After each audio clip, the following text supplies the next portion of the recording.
There's a place hidden away from the world, untouched by time, a village that was lost, forgotten. It doesn't show up on any map, and no one talks about it, but I found it, and now I'm going to tell you about it. Stay with me, because when I went there, I realized something terrifying. Not everyone who enters comes back. I was traveling through the back roads of an area I'd never been to before, looking for something new, something different. I was exploring a part of the country that is known more for its rural landscapes than its urban attractions. Yet I had a feeling that I would find something unique and memorable here. So I kept driving. That's when I saw it, a faded sign half buried in ivy. Welcome to Eldergrove. Eldergrove, a village that isn't even in my GPS. A village I'd never heard of. I stopped the car. This is a small town in the middle of nowhere. There are no street signs or road markers. I could have easily driven past it and never known it was there. And in fact, given the overgrown sign and the lack of any recent activity, I wouldn't be surprised if most people passing by didn't even realize it existed. But something about the name Eldergrove drew me in. It seemed to whisper promises of tranquility and seclusion, and against my better judgment, I knew I had to explore. I could have turned back. After all, there was nothing here for me and nobody for miles around. But something in me, a relentless curiosity, perhaps, or maybe just plain stupidity, made me want to see what was behind those weathered wooden doors. My foot pressed on the accelerator, and soon enough, I was entering the village. As I approached, I noticed something peculiar. The houses were beautiful, yet unsettlingly vacant. They had a timeless quality, like they were stuck in some bygone era. As I drove further into the village, I noticed that not only were there no other cars, there were no people either. The village was eerily silent, too quiet. The kind of quiet that presses down on your chest like a physical weight. There were no children playing, no dogs barking, no laughter echoing from the houses. Only an oppressive silence that amplified the beating of my own heart. I drove slowly, keeping an eye out for any sign of life, any indication that I wasn't the only one in this ghost town. But there were none. Pulling up beside a house, I noticed that the shutters were hanging crooked, the paint peeling, the door barely open as though inviting me in. But there was no way I was going inside. A sense of foreboding washed over me, urging me to leave. Weeping weeds crept up around the edges of the sidewalk, hinting at neglect and abandonment. The place had an unnerving charm, yet it was clear that whatever life had once thrived here had long since faded away. And that's when I realized something was terribly wrong. Where were the people?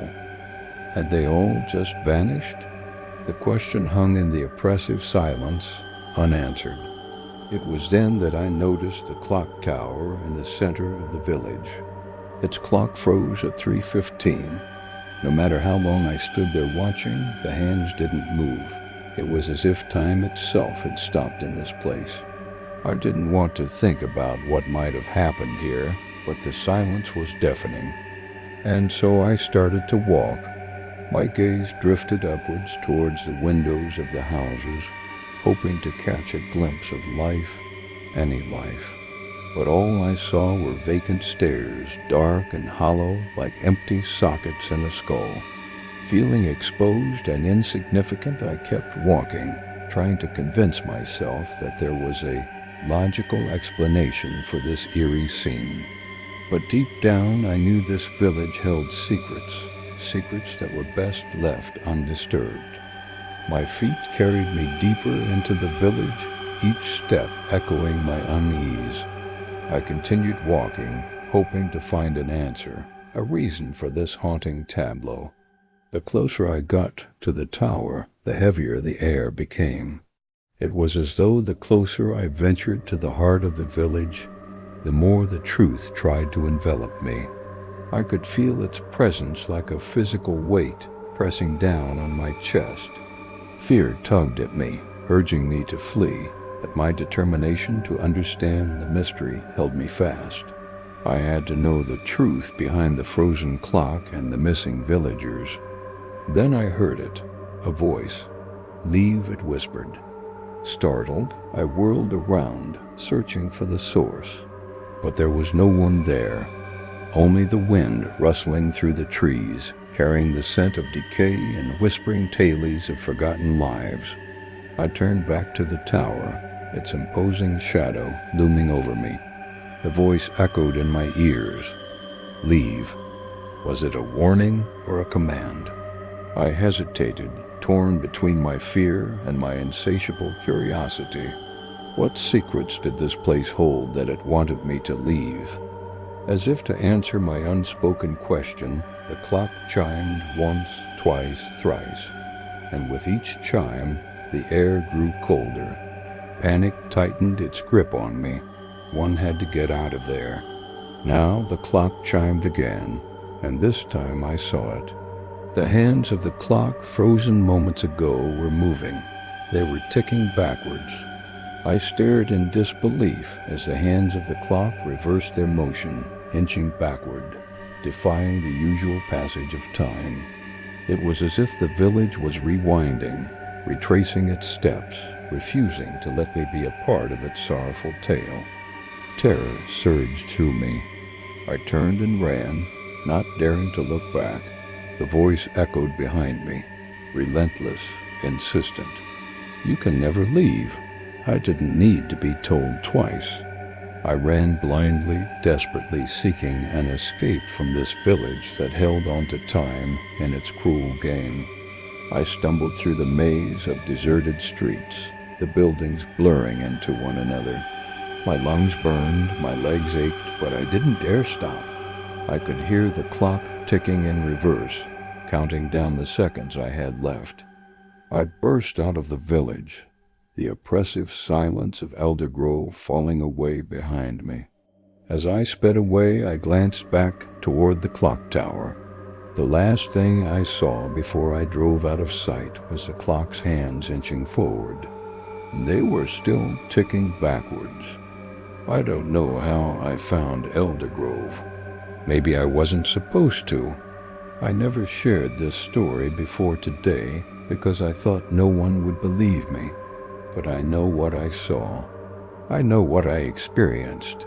And I know that there are places like Elder Grove scattered across our world, hiding in plain sight, waiting for the curious or the desperate to stumble upon them. You see, sometimes when you visit places like Elder Grove, they don't let you leave. They hold on to you, refusing to let go. Maybe it's the unfinished business of the villagers, their stories left untold, their lives frozen in time. Maybe it's the lure of the unknown, the irresistible pull of what we don't understand. Whatever the reason, once a place like Elder Grove gets a hold of you, it never lets go. And if you're ever driving down a forgotten road and you see a faded sign that says, "Welcome to Elder Grove," you'd better keep driving. Don't even think about stopping. Because if you do, you might just become part of its timeless tale. Now it's your turn. Have you ever visited a place that seemed stuck in time? Or maybe you know of a local legend or a strange occurrence that happened in your hometown. Share your stories. Who knows, maybe one day I'll come across your town and we'll have an adventure together. Thank you for joining me today, and until next time, stay safe, stay curious, and remember, some places are best left unexplored.